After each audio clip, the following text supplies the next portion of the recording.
All right, everyone, welcome back. Today we're talking about witches and warlocks, TV's little people, creepy marionettes, and the celebrity who slept in Jeff's crib.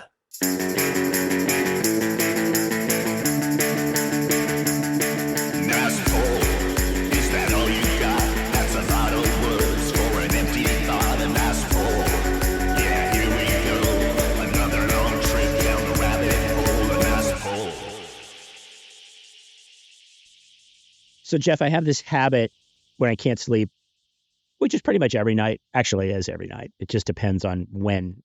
They have some stuff on Amazon Prime that is really just kind of the rabbit hole of our lives when I started and I stumbled across it. And you'll find these really strange, and I use quote unquote documentaries. I say strange because they're just not very high quality, right? If we look at it, if we think of somebody who's a good documentary, we can all come out with, oh yeah, I saw this documentary on X, not X the band, although I think there is one on there. Right, I'm sure there is, yeah. And it's somebody like an Alex Gibney who directed it, or Michael Moore, or somebody like that around these times. Well, I think you think of Ken Burns, right? Like a real, like the Civil War, that kind of a thing. Yeah. Although Ken Burns, let's face it, as good as he is, he's an historian, and it's like, man, that's an enormous commitment to watch a Ken Burns documentary, right? Because it's a series and it's 14 hours. It's training. And you have to watch it sequentially, and a lot of it on the music side, like, again, you could watch a 67-minute documentary on, let's say, Joy Division or something, the Sex Pistols or something like that. And again, they're pretty low quality, and they're at this point, they're old. So they're not even like, oh, there's probably a lot of stuff that's been discovered by now but anyway. But so again, as I'm scrolling through these looking for something to watch, and not to put me to sleep because I'm wide awake at this point, but I kind of stumbled upon, it was like a time portal to the shows that are available that you could watch it. And I'm not pimping for Amazon Prime, and we're not getting any kickbacks off of this. But when I stumbled on the first, and again, there's old TV shows, right? Which I think in itself is another topic, because it's some of these, and we've touched on some of these shows that you can watch on Amazon or even Hulu, where you can watch like the Bob Newhart Show or MASH or All in the Family, and those are different topics altogether, and those are of a high quality, just of another generation. So again, scrolling, maybe a little bit of doom scrolling, but looking through this content somehow, some way, I found that on Amazon Prime, available just the first season, and I don't know how many seasons there were, of Lidsville. Oh no. Oh my gosh. Wow. Let's face it, we've made Lidsville jokes, references, right? Part of the, of course, Sid and Marty Krofft pantheon of Saturday morning. I don't even know what you call it. I guess shows, right? They weren't cartoons. Hallucinations, right? But freaking Lidsville from 1971, and I didn't even remember this part. That Butch Patrick, aka Eddie Munster, from the Munsters, was also a star of Lidsville. And that was my, mind-blowing moment that, again, made me sit up half awake now, or more awake, I should say, because I was awake, but in the sense of like, holy crap, do I dare hit play on season 1 of Lidsville? What would I have done to my current psyche, to the fact that it was the middle of the night? And is that the last thing I want to see before I do fall asleep is Lidsville? Freaking Lidsville, season 1 on Amazon Prime. Your thoughts? You have to go so far down the rabbit hole to even get to a Lidsville. But that's one of my favorite things, Chris, is to just look at this show and then go down to the bottom, whether it's Netflix or Hulu or Amazon Prime. You go down to the bottom, and I love it. You said it perfectly. You might also like. Oh my God, if you go down the you might also like rabbit hole, it's amazing how far you go before you hit the bottom. And that's how you find the good stuff. And I love the fact that it was in the middle of the night.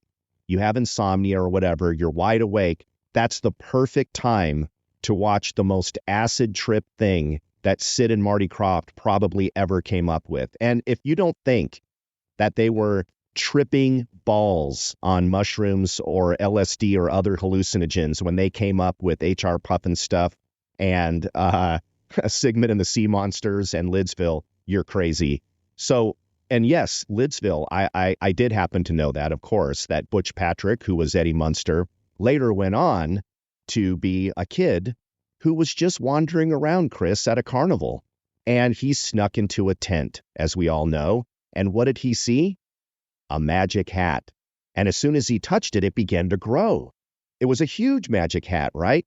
And he fell inside, which kids will do, right? They fall inside giant magic hats. And he spun around in like that sort of 3D, sort of circular falling. Falling, no. And then I loved how the music comes in that opening sequence where Lidsville is the kookiest, Lidsville is the kickiest, Lidsville is the land of hats, as if it's now upbeat from here. Any rational kid would go insane, have a mental breakdown, and probably kill himself after 2 days of being in Lidsville. Lidsville, by the way, populated by hats, talking hats, every stereotype on the planet. And by the way, you don't have to look too far in Lidsville to see some pretty profoundly politically incorrect hats. One of them that immediately comes to mind is, I'm pretty sure they had a Native American, right? It was an Indian headdress. Yeah. And then I think they had at least one Asian stereotype in there, didn't they? There was at least one. I was going to say something, but that in itself would have been inappropriate. But yeah. I mean, again, we laugh about this all the time, guys. We're not trying to come across as the woke police, although I'm sure we do at times. But it is funny when you look back on it. It's like, oh, my God, that is just over the top. And Chris, I'm going to hit you with something else. The genie, she played the genie that was on the side of Butch Patrick, his pal. Do you remember what part she also played in another Sid and Marty Krofft show? Her name was Weenie, not Jeannie, sorry, Weenie.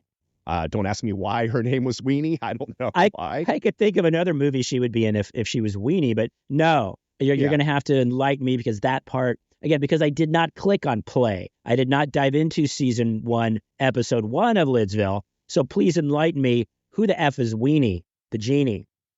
Weenie is the same actress that plays Witchy Poo on HR That's Pufnstuf. it. That's right. HR Pufnstuf. Okay. And of course, Lidsville has the greatest star of all time. You know him. I know him. One of the greatest memories from my childhood, none other than Mr. Charles Nelson Riley as the evil magician Hoodoo, which we've mentioned before, right? Right. Right. And so I don't know if we got into that. I don't think we've got into his personal catalog, but your appreciation for Charles Nelson Riley that's right. is probably only surpassed by your appreciation for Paul Lynde. And I think there's sort of thematically there's something there. That's right. Yeah, there might be. And I will say that Charles Nelson Riley, when I think back in the 70s, he's two things. He's Hoodoo, and then he's just a guy that appears on Hollywood Squares, or more notably, Match Game. And that's kind of my only memories of him. And then he's a character actor, of course, on a bunch of stuff. But, oh my God, Lidsville, talk about an acid trip. Holy moly. Well, now you got me excited. I'm going to go check that out tonight when I'm up at 3 o'clock in the morning. Well, because here's the thing. Because if you don't get your fix from Lidsville, the Sid and Marty Krofft, well represented also. Again, because Jeff, you like Lidsville, which you very much do. You could also get season 1 of HR Pufnstuf, which again we can talk about itself. Season 1 and 2 of the Krofft Super Show. So, all right, hold on now. Hold on. Let's talk about HR Pufnstuf for just one quick second. We've toyed with it, Chris. In these episodes, we've circled around it a little bit, but I have to say that I read an article in the San Diego Reader. Now, you tell me, is the Reader still around? It is. The San Diego Reader? Okay. It is. For those of you that aren't from SoCal, it's a newspaper, and it's been a staple in California for just the latest cool stories, pop culture stuff, events and happenings that are going on. But really good journalism, like really clever, fun articles is one of its mainstays. By the way, the Reader, I think, it launched Matt Groening, who created obviously The Simpsons, he had Life in Hell. Life in Hell. He had his own little one-eared rabbit character from a series called Life in Hell. Exactly. So Binky, I think Binky. Right. Wow. That has to be a deep pull there that you even knew the name of that. That's incredible. I have a Life in Hell. I have a Life in Hell book collection autographed by Matt Groening on the inside that I got. Goodness. I got at Comic-Con probably, I don't know, 88, 89, 90, somewhere in those lines. But yes. I'm awarding you 500,000 points for that. That's incredible. Thank you very much. The reader had an article that went over the Freudian implications of some of the more popular Sid and Marty Krofft TV shows. And my favorite was H.R. Pufnstuf, where the author said, let me get this straight. A middle-aged witch or a woman is desperately trying to steal the golden flute from a adolescent boy. Got it. And then he went on to talk about, what was it? Sigmund and the Sea Monster, where he goes, 2 adolescent young men share a dark secret in a cave by the beach. Well, hang on a second, Jeff, because we definitely did not appreciate or understand the subtext of these shows. No. And which is probably good because they were, these protagonists of these shows were right about our age, give or take a year, right? I mean, that's why they were so relatable, right? Johnny and Scott from Sigmund and the Sea Monster, everyone, I think Butch, Patrick, whatever. Again, they were of our generation. But then if you look at, even, like I said, even thematically, you get back to Lidsville for a second, when he's at a carnival and he kind of wanders off by himself, and then he ends up falling into the kookiest place. Yeah, it's like sure. that again, that flies in against everything now, that it was just like, where's your kid? And keep your eye on your kid, and stranger danger. And hey, kids, don't go off by yourself, and do everything that our nightmares, or our parents' nightmares, or even our nightmares as parents later on, grew from these things, right? To the point of like, look what's going to happen. Now, they weren't that fantastic, obviously, but it's nuts. And it does make you wonder, yes, what were these writers' rooms like? What do you mean, what were they like? They probably weren't even there was probably no table involved, because everybody was sitting on the floor. Maybe they were sitting on a beanbag or something, sitting cross-legged. Okay, I got an idea. Okay, check this out, man. Check this out. And imagine the pitches that were rejected is what I'm thinking. What the hell didn't make it? What did Sid and Marty Krofft say? You know what? No, I don't think we're going to do that. Well, I think you're thinking about it logically, which is very funny. Okay, maybe. I think what really happened is back then, they were desperately looking to fill up airtime with anything and everything, right? Because we didn't have 1,000 different, avenues for content to come in. Mm-hmm. And here comes Sid and Marty Krofft, and they go, hey, I don't know if they really talk like this. Hey, everyone had a New York accent back then, it seems like, that was involved in television. Hey, we got a show about some kids doing some crazy shit. And we've already produced it. It cost us like $5. You want it? And I don't think they had writers. I think Sid and Marty Krofft, and I don't know this for a fact, were either really creative or just smoked a shit ton of pot and just said, who needs writers, man? This stuff writes itself. You get a kid, he falls in the hat. Boom, bang, boom. You got a bunch of other hats. You got a girl, let's call her Weenie, and they're going up against Charles Nelson Riley, and he's got his own big hat, and it's this big old battle. Who cares what happens after that? It writes itself. This kid, he's got a flute. Every kid has a flute. He's in a boat. He goes out on the water. He gets lost and messed up by the waves. It turns out it's a witch of all things. Now, this time it ain't going to be no, like a dude that has magical powers, like a guy, like a wizard. This is a woman, for Christ's sake. And she wants that flute, because I mentioned it's made out of gold, and the rest just fills itself. Maybe you got a mare who's a dragon and all kinds of other shit. Now, let me talk to you about H.R. Pufnstuf splitting off into other areas. Maybe we could do a spinoff. Fuck the spinoff. Let's just do another thing with a monster in it. What could that be? Oh, that's going to be this little monster, like a sea monster. How the fuck you call it? Sigmund. Right, because of all of our shit's Freudian, right? Yeah, Sigmund from Freud, exactly. And these two kids, we'll get that Johnny Whitaker kid. That kid's in every fucking thing. I can get him for $5 right now. Okay. I am not the points rewarder on this, and I lost track. Okay. I could have a 10-key adding machine. I could have an abacus. I could have a Texas Instrument calculator from 1974 that my dad had. A thing weighed like 11 pounds. I think he just came up with a good bit. Okay. Next open mic, next time you're hosting, Jesus Christ, that was amazing. If it sounded like we were in a bit of a vacuum, it's because I turned my mic off because I was laughing and choking at the same time. I don't even know how to follow that up. Other than the fact, the only thing I can add to that is I was visualizing everything you described. And I was visualizing when I throw in a Sid and a Marty, and then let's take one step back to the creator of like the Brady Bunch and Gilligan's Island. What I think was it Sherman Schwartz or something like that? Sherwood. So I'm thinking Sherwood. Okay, so I'm thinking of Sid and Marty and Sherwood. Sherwood And Schwartz, trying to put them in, and we know that there are names that go away, right? There are names that have evolved that people don't. They don't. And I'm trying to think of it. I'm trying to put it into 2024 context, and I sure as hell can't do it. Trying to see a Sid or a Marty. I don't know, man. Take it to Sid and Marty and see what they say. No, it didn't fucking happen because that shit was amazing.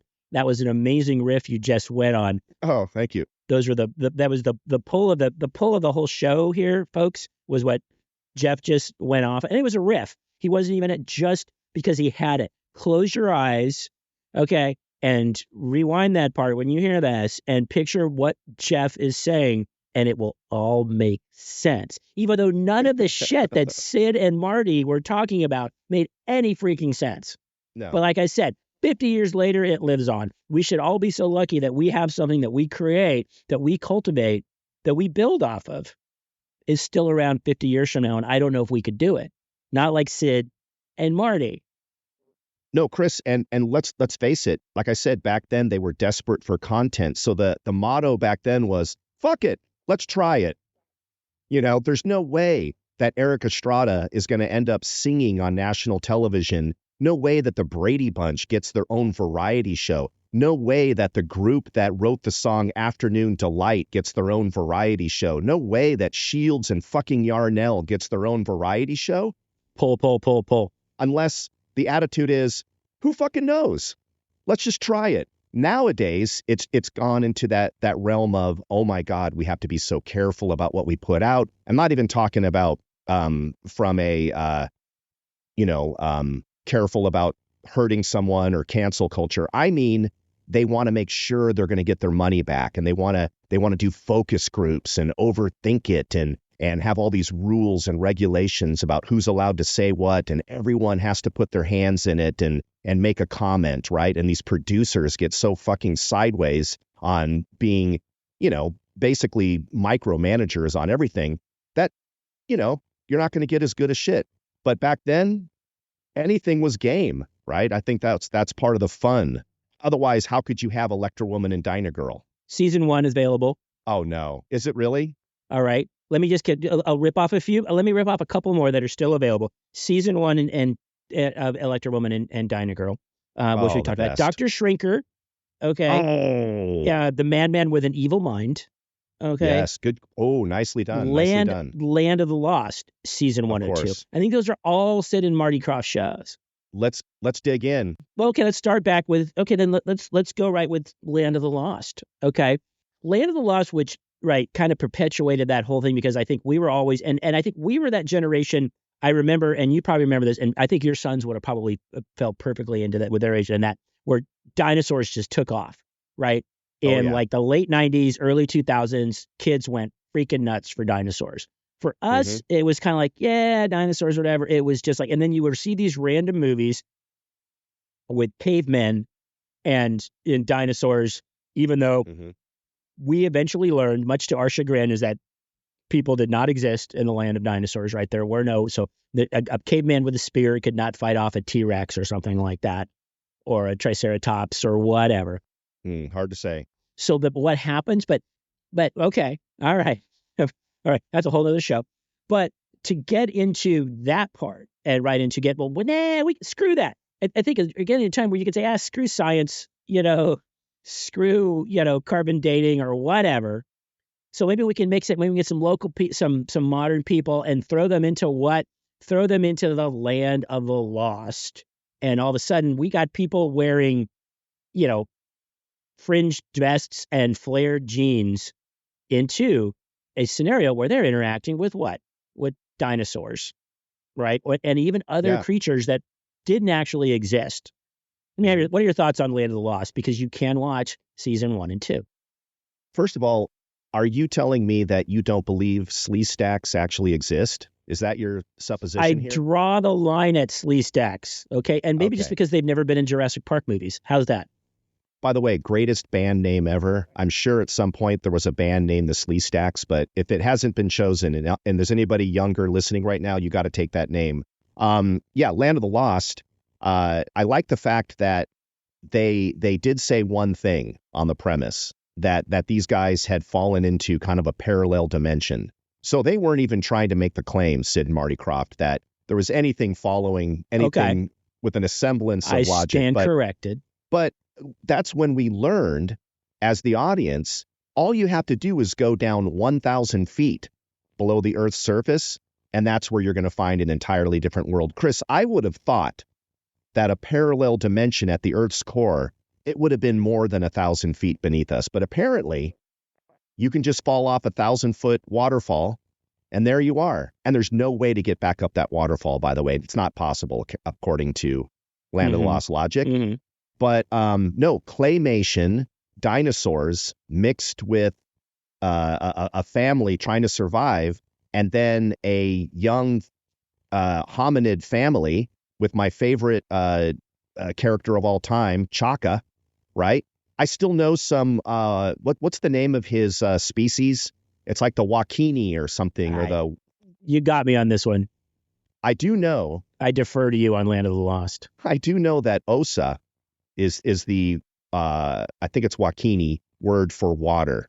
To this day, that is still stuck in my brain. Little Chaka was trying to get water one time, and he did tell us that Osa means water. So I am partially fluent in that language. It would be a female bear in Spanish, but that's another thing entirely, but okay. That's right. Were you afraid of Sleestaks when you were a kid, Chris? Did they scare you? I don't think I got through that show. I honestly thought it was just like, it was a little bit creepy, and it was a little bit, and I think it, to me, the Sleestaks, there was something about them that I didn't trust. And you know what I mean? Right. And so it was like prone to, I wouldn't put them in the Trilogy of Terror category, but they weren't far. No. They were in the conversation. Okay, that little tiki guy, the little warrior. They just kind of the look about the Sleestaks, something I wasn't really into. I couldn't. I wasn't down with the Sleestaks.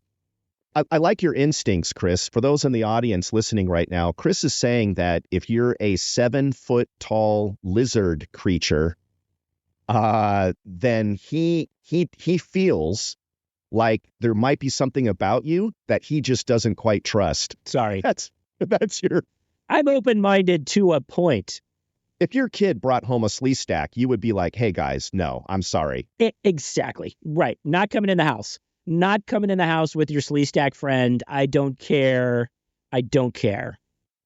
I don't care. I mean, you want to go on an acid trip, man. You watch some of the later episodes of Land of the Lost. By the way, Land of the Lost, at one time, Chris, was the #1 show in the United States for that time slot.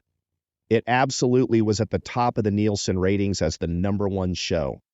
That shows you how starved for entertainment and all that. That's all Sid and Marty Krofft needed, right? Was that extra little pat on the back. Oh, you think that's crazy? Wait till you see my next idea. Oh my God. But yeah, Land of the Lost, man, so great. They get so freaking weird later on. So if anybody wants to go down a rabbit hole, I would suggest taking a few pot gummies and watching it at 2:00 in the morning and get to season 3 or so. Woo, man. Okay. Electra Woman and Dinah Girl. All right. Again, we've talked about them. I think we had even a dispute over who played Dinah Girl. Disagreement, more or less. And we were both. Well, now we know. And we were, yes. Judy Strangest. Judy Strangest, of course. And yeah, you have to go back to the archives for that one. But again, now you think about Now this one, maybe the most derivative of the Krofft catalog, right? Because what were they? They were superheroes, right? Mm-hmm. They weren't. I don't think you have to be tripping on anything to want to come up with your own Wonder Woman knockoff, right? And give her a sidekick, and that sort of thing. So that one in itself, again, I think that's when you kind of lean forward. And that one got my attention because there weren't a lot of good-looking young women running around Saturday morning TV, right? So that was when it's like, I'm going to dive in a little bit to Electra Woman and Dyna Girl. It's like, yeah, I don't care what kind of powers they have. I don't care what they can do with those powers. I don't care about, those are all details. For me, it was like, this beat the hell out of some of the other options on Saturday morning TV. Still a Krofft product, but something that maybe Sid or Marty or one of the writers say, you know what, I got a little girl and she really likes Wonder Woman. It's like, Wonder Woman, perfect. Let's knock that off, right? And then here we came up with Electra Woman and Dyna Girl fighting all evil deeds, right? And it's just like, that's all I need, right? I mean, think of the merchandise, think of the T-shirts, think of the Barbie dolls, whatever. It's interesting on that show because although it's indelible in our brains and it had a lasting, it had a lasting quality to it when you think back on 70s pop culture, it actually only went for a few episodes. I mean, I think they barely completed one season. Yeah. A season, yes, very loose season, right. It was just as good as any of the other shows, if not better. But I wanted to go back for just one quick second to this idea of prehistoric animals, dinosaurs, and how popular they were, because here's a deep one for you. Korg, 70,000 BC. That was a live action Saturday morning show, not Sid and Marty Krofft. And it was about an early kind of like Homo sapien caveman and his family trying to make it in the kind of like, I think, pre-Ice Age world. Now, here's the interesting thing. That show was actually pretty damn good. And I'm not even talking about, eating a bowl of blueberry or just turning your brain off. It was like actually top notch. Like, and I hate to say it, it was even educational. I'm not saying we know really what the early hominids were doing back then, but I was like, man, every once in a while, the programming was like, holy shit, well done. It was like halfway well produced.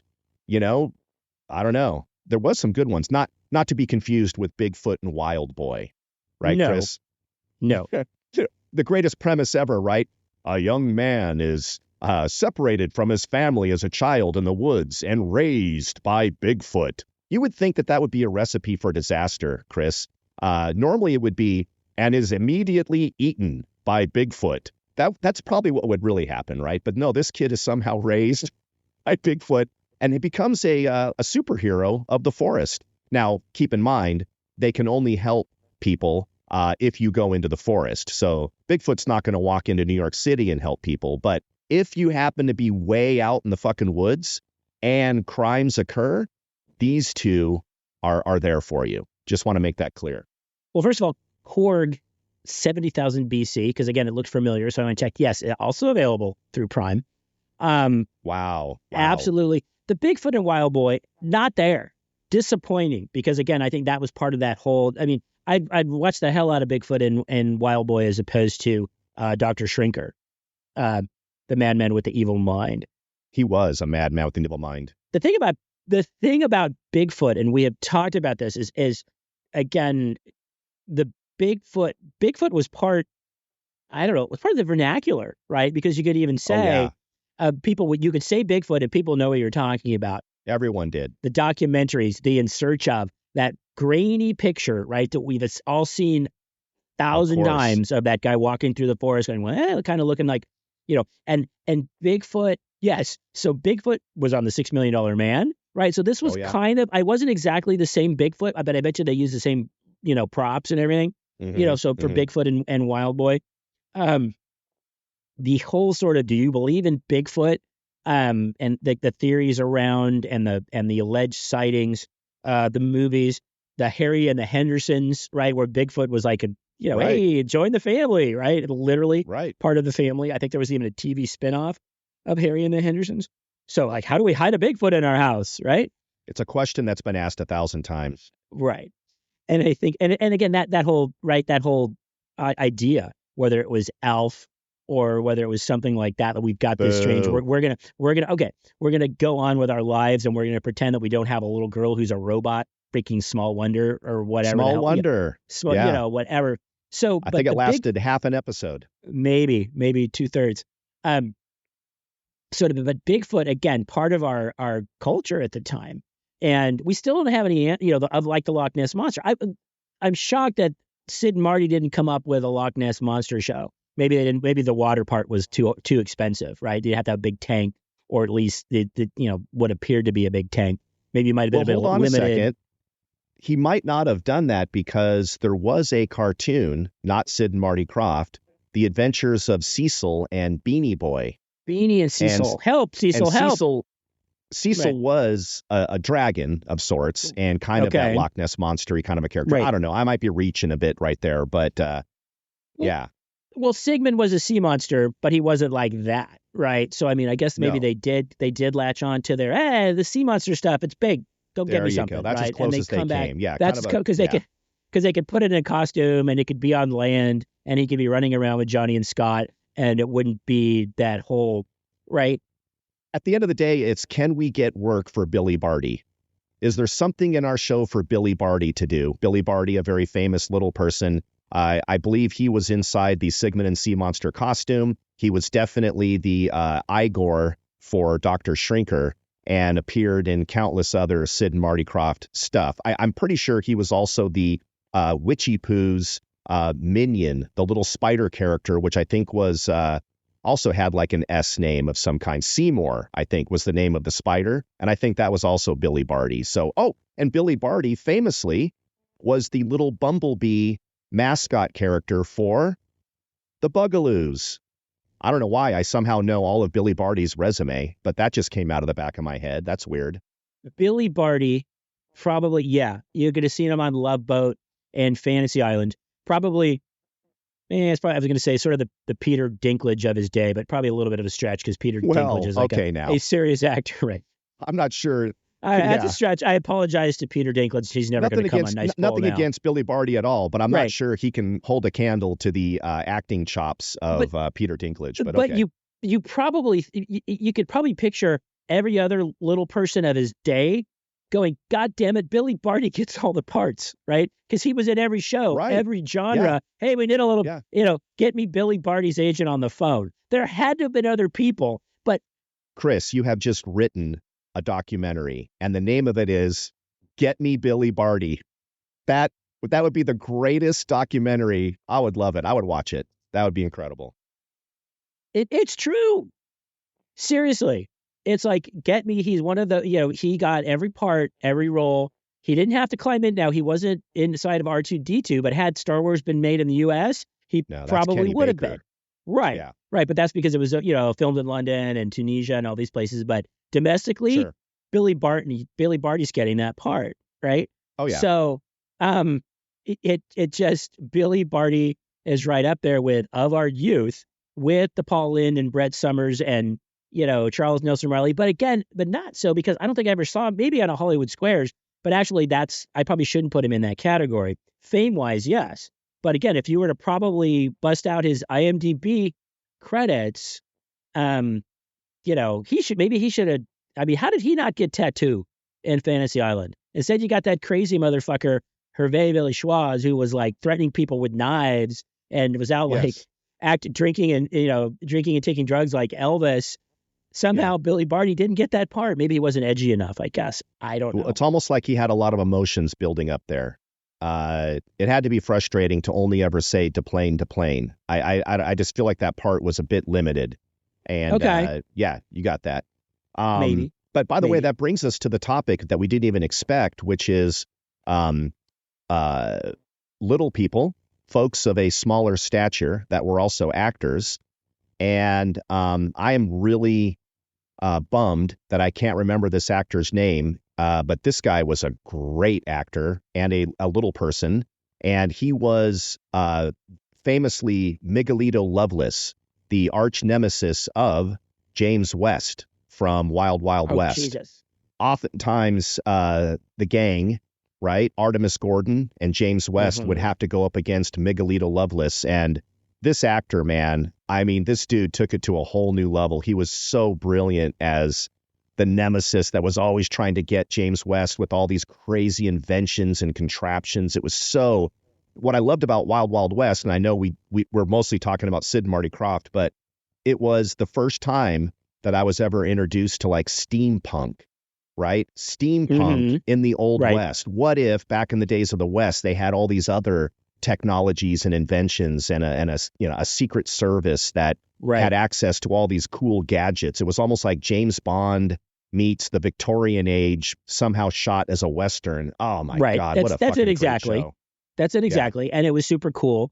Yes. And Artemis Gordon was the master of disguise. James West was James Kirk, right? He was essentially the same kind of brash. He was the same character, always got the chicks, just none of them had green skin, right? Wore very tight pants. I don't think Robert Conrad had to ever wear a girdle or a toupee. I don't think. But he was essentially the same character, kind of kicked ass and, ask questions later, right? Oh, yeah. And again, looking at it, yes, I know exactly what you're talking about with Dr. Loveless, who, got to be evil, even knowing the fact that he was 2 and 3 feet tall, right? And so I guess that's good because he wasn't a munchkin, he wasn't an elf, he wasn't any of those sort of stereotypes. He wasn't comic relief. There was serious danger around him, right? And then when they made that shitty remake, he was Kenneth Branagh. Okay, so he was not even the same, right? I guess they could have gotten Peter Dinklage if they really wanted to go that way, but they didn't. But I mean, so yeah, no, he was absolutely he was his Lex Luthor, he was his Joker, he was the arch nemesis that kept getting away and popping up, even though he was defeated every time. But absolutely, and I never thought it's maybe that was, for a lot of us, that was the introduction to Robert Conrad, and Robert Conrad essentially played that part. Robert Conrad was one of those guys that was Robert Conrad in every movie or every show. Well, he's a character actor. He pretty much plays himself. Yeah. Right. He was the same in Bob Black Sheep, right? Which later became Black Bollington. Yes, right? Black Sheep Squadron, which they didn't change it. Essentially any other, I'm trying to think if he was, I think he had another maybe cop show or detective show. Robert Conrad was Robert Conrad. That whole, go ahead, knock I'm such a badass, I dare you to knock this battery off my shoulder. Ooh, okay. Yeah. You know what I mean? So essentially, by the way, that's big talk for someone that's about 5'6". But there we go. That's he was a badass, short king, I guess. Right. And for the listening audience, this is the first time that I've done this, so I'm going to announce right now that I did just look up the name. My brain could not recall it, but out of respect for the actor, I want to make everyone understand that guy's name was Michael Dunn. I knew it was Michael something. Okay. No, I can't get past this episode without at least mentioning this guy. And I think the reason I love that actor was because, at least in Wild Wild West, it was the first time that you kind of felt for the villain a little bit. The way he played it, he was oftentimes pretty empathetic as a character. Like, he had motivation for why he was doing these things and why he would resent Jim West. And it was just kind of cool that they had come up with a complex villain that was like, oh, well, hold on a second. There's kind of two sides to this. I don't know. It was the first time I ever saw that as a kid. Usually it was just the villain's bad and the good guy's good, and that's all you need to know. Has no motivation. Right. No, but that makes a lot of sense. That I need to find out. I don't think Wild Wild West. That would be great if that was available. Let me bring up another one okay. Let me serve up another show for you. Again, several seasons of this one, if you're ready. Okay, because now we're switching genres, although it's 10. Again, it gives you kind of what the actual F when you look at it now. Thunderbirds. Even then, we were confused by it then. I know I sure as hell was. Give me your thoughts on Thunderbirds. Give me a synopsis or even your impression of Thunderbirds as we look back all these years later. So Thunderbirds, look, that was a quote unquote self-proclaimed technology called Marionation. And Marionation was Jerry Anderson, the creator of it, and he did this whole thing with his wife. Jerry Anderson and his wife, all the way back to the black and white days, they had Fireball XL5 and Supercar and the Thunderbirds as one of the most popular ones. But all of these shows involved these elaborate miniature sets and little marionette puppets, and their mouths would move, and it was really kind of creepy is what it was. Kind of creepy? Always had a super effing creepy vibe to it. They looked just human enough, almost like a ventriloquist's doll, and the heads were a little bit out of proportion for the body. And of course, they swayed back and forth like Howdy Doody from back in the 50s. But the great part about it was I was able to, and you know me, if something is little and it's making creepy movements, I'm out. I'm just fucking out, dude. That's it. I don't want anything to do with it. But I was willing to give this a chance because it was also really great science fiction. It was like really good art design, and they had really cool spaceships and the Thunderbirds, right? And they had all different kinds of vehicles for outer space and through the air and on the land and underwater. Oh man, I had a good time watching it. But again, Marionation, animation mixed with puppets, very cringy. I don't know how much you hit pretty much everything. Everything about them was I mean, their movements, again, because they were puppets of some, but they're marionettes, but they had the sort of the Star Trek look about them, right? The hair, the eyes, some of them had like painted on kind of hair, and some of them had like, the simulated like doll hair. That's exactly right. Yeah. Which you could never tell who got who. And there was something inherently creepy, yet compelling. Right. Which I think was what, I think maybe you could describe certain people with that in general. But, people we know. But anyway, but that whole part of it. But again, the plots were good. Special effects, I don't know. I think it kind of gave birth. And I don't know. I'd have to go back and look, because at that same time period, we were also looking at the Gumbies and Pokey, right? And the Davy and Goliath. Which were used like same kind of concept, right? Claymation, right? So maybe, I don't know what came first, claymation, marionation, and then they called it super marionation, right? All these things that they weren't quite animated, they used stop motion, they used, right? And I think, so again, that all stuff, as you look back on it, Gumby and Pokey also available in that deep dive. But those sort of things that, again, it was like, again, I got a pitch for you. I got an idea. Now Jerry Anderson, I think, also was involved later in sci-fi shows. I think he did UFO. Remember that one that talked about the syndicated one, Space 1999? Yeah, Space 1999. Yep. I think those are both Jerry Anderson. So he was a genre guy from way back, right? And again, and I think the best thing you can say about Thunderbirds is the appreciation. We're all creeped out, but yet sort of, we found it interesting, right? Drawn in. Few years ago, she's probably more than a few years ago now, there was a feature film, very popular, enormous hit, using the same technology. And I'm pretty sure you understand. You could probably name the movie I'm talking about. You're talking about Matt and Trey Parker? Team America, World Police. Yeah, and it's their send-up of, of course. And thinking about that for a second is and again, I appreciate the fact that it was a huge hit, but it definitely had people going, what the actual hell is this? And it was very graphic in a lot of different ways. They were a little foul-mouthed, but it was genius. And to use that technology, and they could have ruined it, right? They could have made it, but no, they captured it, right? They made it was like almost an homage in that regard. It's like they could have made it, we can modernize it. We can make it look like this. No, you could, if you didn't know better, and if you went to sleep for 45 years and woke up later, you could have thought you were watching an episode of Thunderbirds.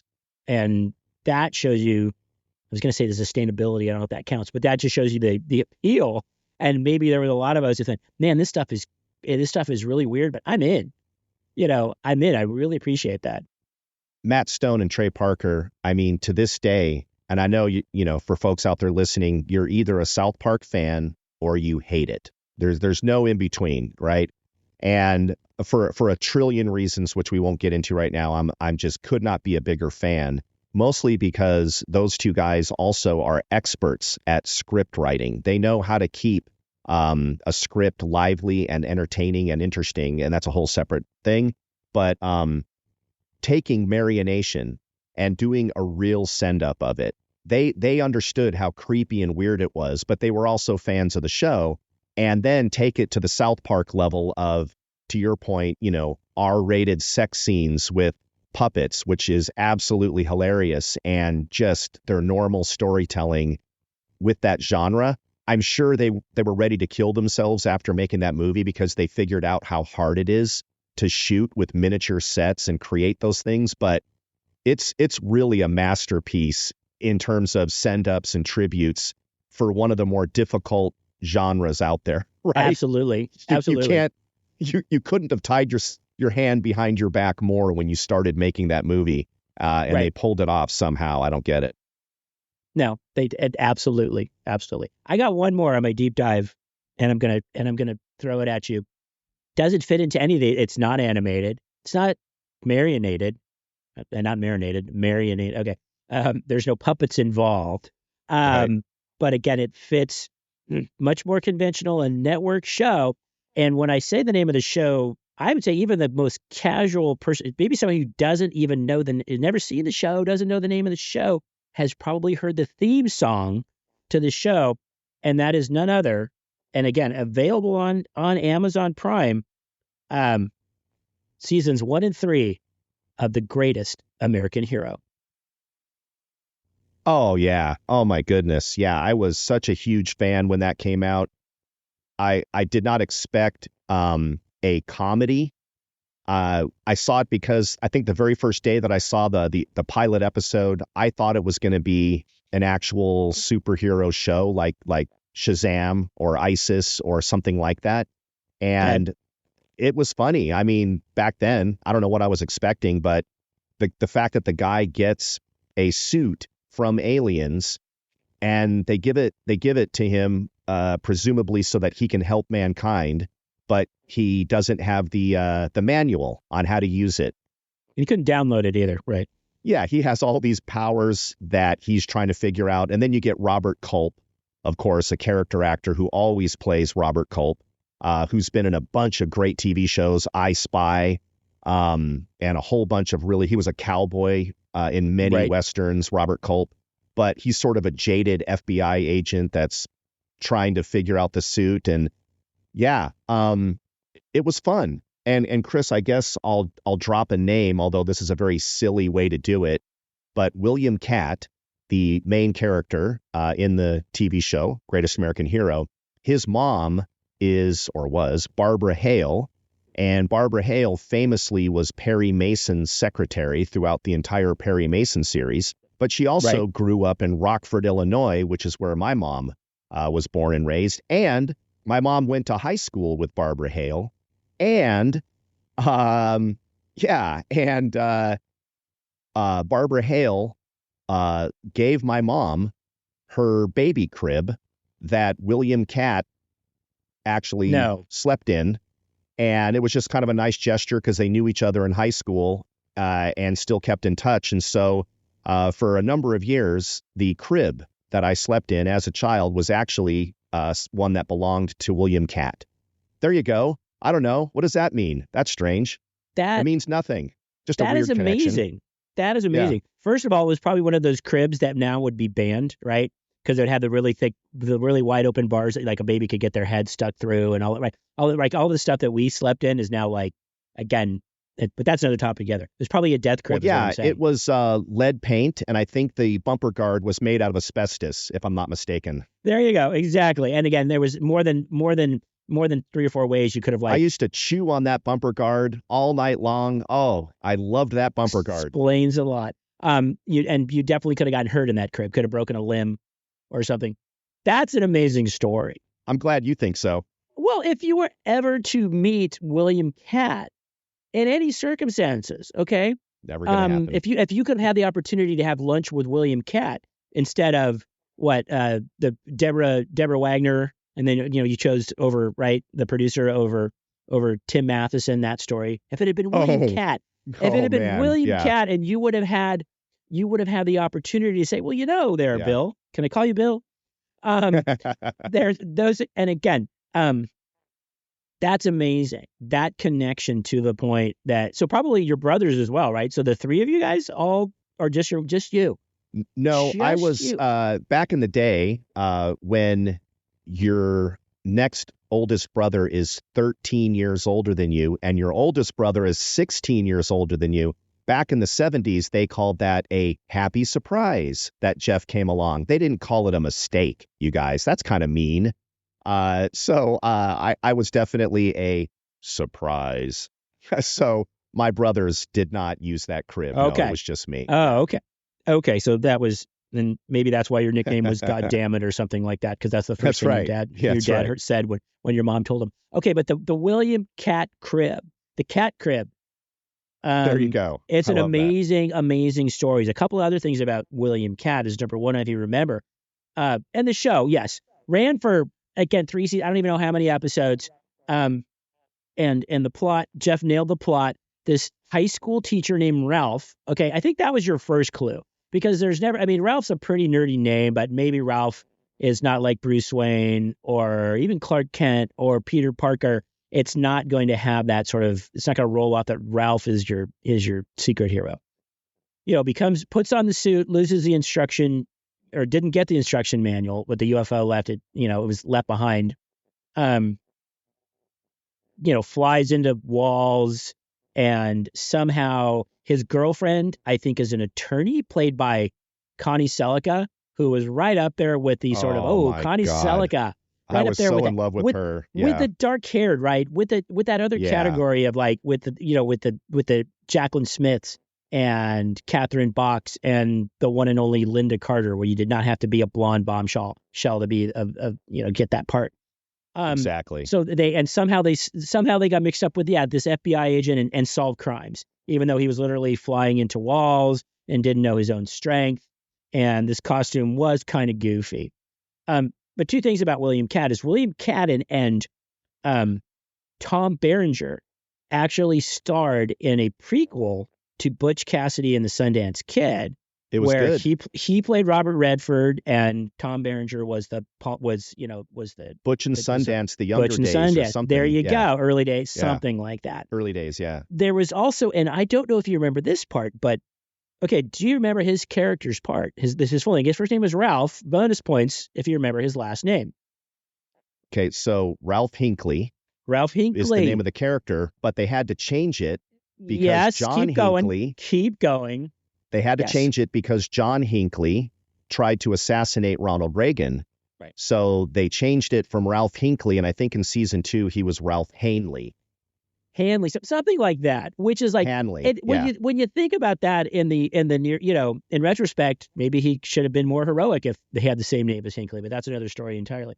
But I mean, if they changed it and to something that was like, I started calling him Mr. H, to get around that, hey, Hinckley part. We can't remind people that this is John Hinckley, which again, in retrospect, is freaking ridiculous. Okay, to think that we would have been so reactionary and so stupid to be offended by the fact that there was a character with the same name and it wasn't like his name was Oswald. He survived. Okay. Right. It was like, he became almost a comical character, even though now he's out on parole. Right. But I mean, this guy's still alive and trying to play acoustic guitar at coffee houses. But let's face it. You guys think Chris is joking. John Hinckley is out and he does have a band. And he does actually, play at coffee houses. You can see the guy that tried to kill Reagan singing songs about presumably his dog and pickup truck or whatever else. So that's weird. Something like that, or his life in the joint for 40 years or whatever it was. But they changed his name or referred to him as Mr. H. Had guys like these, and they, he's teaching high school. And once again, high school students were like 30. You had Michael Paré, who was later in Eddie of the Cruisers.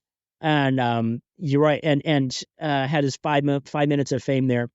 But again, it just the great premise, I guess, tried to make it seem like, hey, any man can just put on a suit, Although I can remember them telling us when we were little kids with our Halloween costumes, hey, just because you put on the Superman costume, don't jump off the roof. It doesn't give you any kind of powers. This was the opposite of that. It was all about the suit. But seasons 1 and 3, which I think are pretty much everything, and again, haven't taken, out of all the shows we talked about, that's the one I think I might check out. Because I don't think that one would give me any kind of weird dreams. I don't think I'd have any sort of viewer's remorse the next morning. I don't think there's anything about Greatest American Hero that would make me think, what the actual hell were they thinking, or smoking, or inhaling, or snorting, or whatever, ingesting, when they came up with this concept. High concept. There was probably, I don't know if there's any Sid or Martys or Sherwoods involved. In that, are those old-timey Hollywood producer kind of guys. But that's the one, and maybe if I do check it out, or if you check it out, maybe I'll report back. But the last thing I wanted that you could do the same, the song. We've heard it. It's been in jingles. It was a top 10 hit. Oh, yeah. Give me a line from that song, the theme song from The Greatest American Hero. Any Greatest American Hero, any line, any lyric. Believe it or not, I'm walking on air. I never thought I could feel so free. Something flying away on a wing and a prayer. Oh, flying away on a wing and a prayer. Who could it be? Believe it or not, it's just me. There you have it. A live rendition of Believe It or Not, a #1 hit. Even parodied on an episode of Seinfeld several years later, and that was George's outgoing message. Maybe you heard it from that. Maybe that was a Believe It or Not. Funny. George isn't at his home. Where could he be? But that's it. So all the other all the reasons to check out Greatest American Hero seasons 1 through 3. This sounds like, I hope this doesn't sound like a promotional episode, because it's clearly not. It was all about the fact that, guess what? I can't sleep. Our podcast has not quite gotten to the level yet, Chris, where we have sponsors and we're shamelessly making these plugs. But one thing I would like to say to the audience, when this podcast does maybe achieve enough of an audience that sponsors try to creep in, we'll try to make it as seamless as possible and not make it super obtrusive. Because let me tell you something right now. One thing I will not tolerate, and I said this before on a previous episode, is mother effing commercials. That's why I have only streaming services. I have given up on cable. If I hear even a whisper of a goddamn commercial, you watch how fast I will turn it off. I can't do it. If you wanted to torture me, you should just stick me in a room and play commercials at the loudest volume possible, and I will talk. I will give you any information. I will spill secrets. I will break national security oaths. Just play a goddamn Verizon commercial for about 2 minutes, and I will say anything you want me to say. There. Commercials. Put those on the list. Right? Sammy Hagar, Ryan Seacrest, Ted Nugent, Adam Levine, commercials. They're all on the list. Journey. Don't even start me. I'm not going to start you. I'm going to stop. Lidsville. Electra Women and Dyna Girl. HR Pufnstuf. Okay. You're bringing me back. Land of the Lost. Oh, Land of the Marionation, Lost. the Thunderbirds. Oh, the greatest American Hero. Believe it or not, Jeff is walking on air. And I think that's a perfect segue into the next episode. Until next time, Jeff. Until next time, Chris.